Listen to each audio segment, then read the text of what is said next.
کہ نبی رو رہے ہیں اور امت کا ایک طبقہ نئے کپڑے پہن رہا ہے. یہ کیسی مودت ہے؟ یہ کیسا نبی سے پیار ہے؟ یہ کیسا اجر رسالت ہے کہ نبی کی آنکھوں میں آنسو ہیں؟ صواعق محرکہ میں جی ابن حجر عسقلانی نے، علماء اہل سنت نے اس روایت کو لکھا نہیں جو حضرت ام سلمہ فرما رہی ہے کہ میں نے خواب میں دیکھا عصر عاشور کہ نبی کے سر پہ عمامہ نہیں تھا، آنکھوں سے آنسو جاری تھے، چہرے پہ خاک لگی ہوئی تھی، اور آپ گریہ کرتے ہوئے فرما رہے تھے میرے حسین کو مار دیا. مودت. جب حضرت ابراہیم کی رحلت ہوئی، میرے بچے اور جوان لے جائیں ان دلیلوں کو اپنے دوستوں کو دینے کے لیے. نبی کے 4 سالہ فرزند حضرت ابراہیم حضرت ماریہ قبطیہ سے، ام المومنین حضرت ماریہ قبطیہ کے فرزند. ایک دن نبی نے اپنے ایک زانو پر حضرت ابراہیم کو بٹھایا ہوا اور ایک زانو پر امام حسین کو. ہم سن تھے دونوں، امام حسین اور ابراہیم دونوں ہم سن تھے، ایک سن و سال کے تھے. دونوں زانوؤں پہ دونوں بچے بیٹھے ہیں. تو جبریل نازل ہوئے وحی لے کر اور کہا اللہ نے پوچھا ہے کہ اگر ہم آپ کی اولاد کی قربانی مانگیں تو آپ کسے کس پہ قربان کریں گے؟ فرمایا میں اپنے ابراہیم کو اپنے حسین پہ قربان کر دوں گا.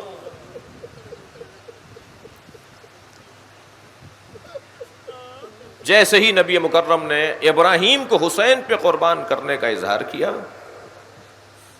ابراہیم ایک دن بیمار ہوئے اور رحلت ہو گئی.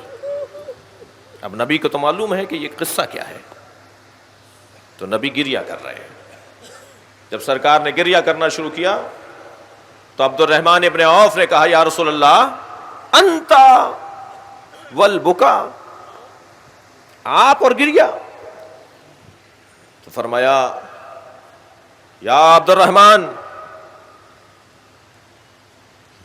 ان القلب لا يحزن، دل ملول ہونا یہ دل کی سالمیت کی نشانی ہے.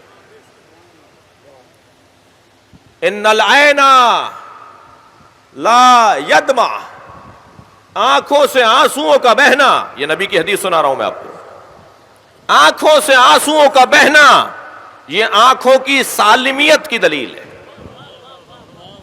یہ نبی کے الفاظ ہیں. آنکھ ہوتی ہی وہ ہے جس سے آنسو نکلے. جس آنکھ سے آنسو نہیں نکل رہے وہ آنکھ نہیں ہے.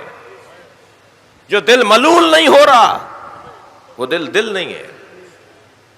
اور فرمایا سنو الا اللہ یقول لا یرضا، فقط بات یہ ہے کہ آنکھوں سے آنسو بھی نکل رہے ہوں، دل بھی ٹوٹ رہا ہو، مگر زبان سے اللہ کا شکر بھی ادا ہو رہا ہو، اس سے رضایت کا اظہار بھی ہو رہا ہو. یا اللہ یہ جنازہ دیکھ کے روں گا اس لیے کہ تو نے رونے کی صلاحیت دی ہے. یا اللہ میرا دل ملول ہو رہا ہے، مگر یہ دل ملول ہونا تجھ سے عدم رضایت کی نشانی نہیں ہے. یہ نبی نے نظریہ دے دیا. جنازے پہ رونا، اللہ اکبر، زیادہ دور نہیں جائیے. قرآن مجید سورہ مبارکہ یوسف، لوگ کہتے ہیں قرآن سے ماتم دکھاؤ. آپ لوگ تھکے ہوئے تو نہیں بیٹھے نا؟ لوگ کہتے ہیں قرآن سے ماتم دکھاؤ، لوگ کہتے ہیں قرآن سے یا حسین دکھاؤ. میں ابھی قرآن سے یا حسین دکھاتا ہوں. حضرت یعقوب روزانہ، ایک دن نہیں، محرم میں نہیں، 10 دن نہیں، حضرت یعقوب نے سال ہائے سال روزانہ ماتم کیا ہے.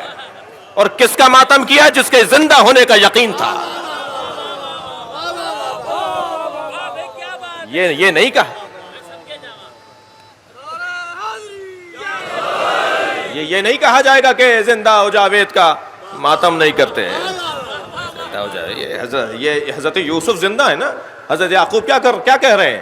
حضرت یعقوب روزانہ ایک ہاتھ زانو پر مارتے تھے، ایک ہاتھ سینے پر مارتے تھے، ایک ہاتھ سر پر مارتے تھے، اور سر پر، زانو پر اور سینے پر ہاتھ مارتے ہوئے کہتے تھے یا صفا علی یوسفا، جسے آپ یا حسین بولتے ہیں. قرآن کی آیت سنا رہا ہوں نا میں آپ کو. یا اسفا علی یوسفا، یا اسفا علی یوسفا، ہائے میرے یوسف، ہائے میرے یوسف، یا یوسف، یا یوسف. کون؟ جو ابھی زندہ ہیں، جن کے زندہ ہونے کا یقین ہے.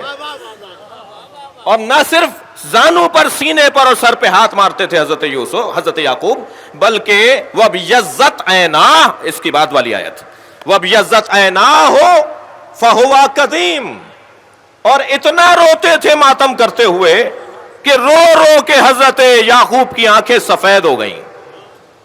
اور قرآن کیا کہہ رہا ہے؟ فَهُوَ قدیم. اور یعقوب صرف کاظم نہیں تھے، قزیم تھے. اور فرمائیں گے بھائی تھوڑی دقت بڑھائیے اپنی جی. ایک ہوتا ہے صابر، ایک ہوتا ہے صابر، ایک ہوتا ہے کاظم. صابر اور کاظم میں فرق ہے.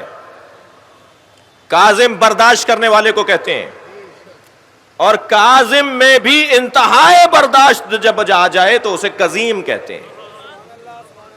جیسے عالم اور علیم جی، جیسے شاہد اور شہید، جیسے ناصر اور نصیر جی، ایسے ہی کاظم اور قزیم. کاظم اسے کہتے ہیں کہ جو انتہائی برداشت رکھتا ہو. اب یہاں رو رہے ہیں، ماتم کر رہے ہیں، سینے پہ ہاتھ مار رہے ہیں حضرت یعقوب. قرآن کہہ رہا ہے کہ یہ سب سے زیادہ برداشت رکھتے تھے. یہ کیا مطلب ہے اس کا؟ ذرا آپ کی توجہ چاہوں گا. یہ کیا کہہ رہا ہے اللہ؟ کیا بتانا چاہ رہا ہے؟ کیا مطلب ہے اس آیہ کریمہ کا کہ حضرت یعقوب سینے پہ، زانوں پہ، سر پہ ہاتھ مارتے ہوئے یا اسفا علی یوسف، یا اسفا علی یوسف کا نوحہ بلند کرتے تھے اور آنکھوں سے آنسو گراتے تھے، اور اتنے آنسو بہائے کہ آنکھیں سفید پڑ گئیں. اور قرآن کہہ رہا ہے فہو قدیم، اور یہ بہت زیادہ برداشت کرنے والے تھے. صرف ایک ہی بات تو سامنے آتی ہے، صفحہ تاریخ کو پلٹ کر دیکھیے. جنہوں نے یعقوب کے بیٹے حضرت یوسف کو کنویں میں ڈالا تھا وہ سامنے نظر آ رہے ہوتے تھے، تب بھی ماتم کرتے تھے اور برداشت کرتے تھے. بھائی غور کریں، بہت واضح پیغام ہے قرآن مجید کا کہ عزاداروں کو کیسے زندگی گزارنی ہے. خبردار خبردار، جنہوں نے اہل بیت پہ ظلم کیا وہ سامنے آ جائیں یا ان کے چاہنے والے سامنے آ جائیں، تم اپنے ماتم سے ہاتھ نہ اٹھانا. برداشت کرو، ان سے ملاقاتیں کرو، ان سے دوستیاں رکھو، ان سے آنا جانا رکھو، ان کے ساتھ کھاؤ پیو. بھائی اور کتنا پیغام واضح ہوگا؟ قرآن ہمارے لیے رہنما ہے یا نہیں ہے؟ قرآن کہہ رہا ہے کہ یہ ماتم بھی کرتے تھے، روتے بھی تھے، فہو قزیم، اور برداشت بھی کرتے تھے. کس بات کو برداشت کرتے تھے؟ ان بیٹوں کو روزانہ دیکھتے تھے جنہوں نے حضرت یوسف کو کنویں میں ڈالا تھا.